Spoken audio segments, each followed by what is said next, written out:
kembali lagi di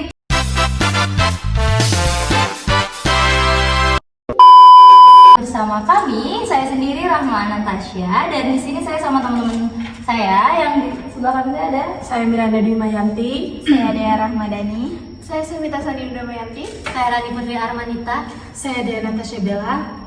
Di episode kali ini kita akan membahas tentang topik yang sangat penting, terutama tuh bagi para orang tua, mahasiswa kesehatan, dan siapa saja yang peduli tentang gizi gitu.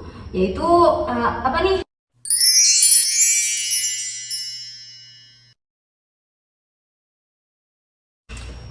Segmen pertama, apa itu KKP? Yang akan dijelaskan oleh kakak Sevita. Oke.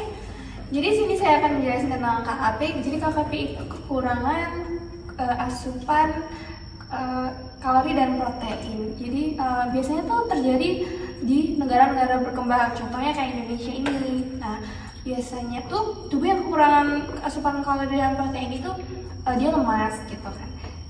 Lemas, dan karena energi dan protein adalah bahan utama untuk membangun sel otot dan jaringan tubuh, jadi itu tuh penting banget. Oh gitu.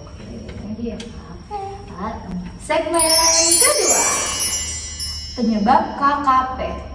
Apa sih penyebab KKP itu? Nah, sobat sehat, apa sih penyebab KKP?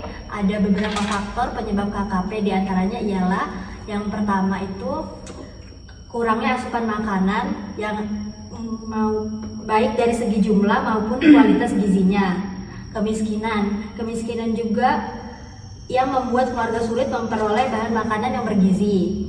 Penyakit infeksi seperti diare, ISPA yang membuat nafsu makan menurun dan penyerapan gizi terganggu. Kurangnya pengetahuan gizi, terutama dalam memilih makanan yang seimbang. Oke. Udah tahu ya teman-teman tentang penyebab dari KKP. Jadi selanjutnya segmen ketiga, gejala KKP.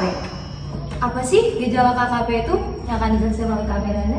Halo sobat, jadi gejala KKP itu ada 3. Pertama yaitu berat badan anak jauh di bawah normal untuk usianya. Yang kedua itu ada otot terlihat lemah dan menyusut. Dan ketiga yaitu anak tampak lesu, mudah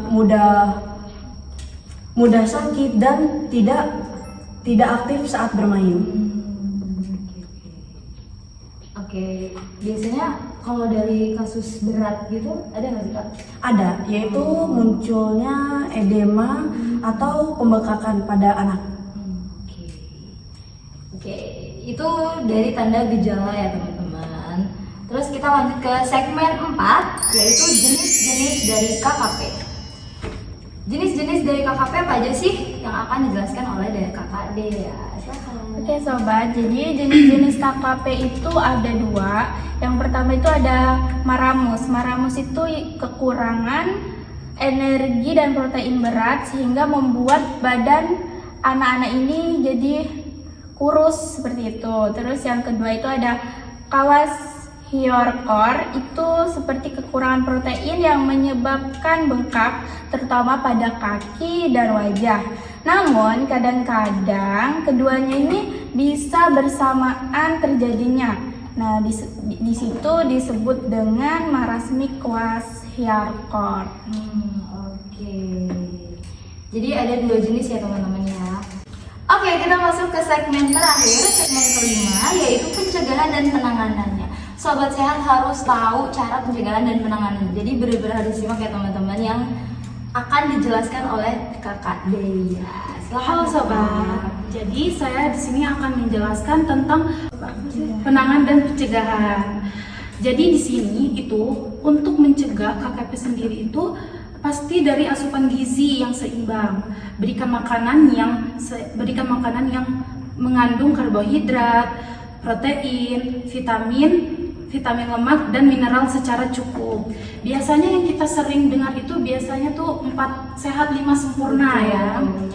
Nah, susu bayi secara ASI eksklusif sampai 6 bulan dan lanjutnya dengan sampai MPASI bergizi. Perhatikan kebersihan makanan dan lingkungan untuk mencegah infeksi. Dan yang tidak kalah penting itu edukasi bergizi bagi masyarakat perlu untuk ditingkatkan lagi. Oke, thank you ya kakak-kakak ya.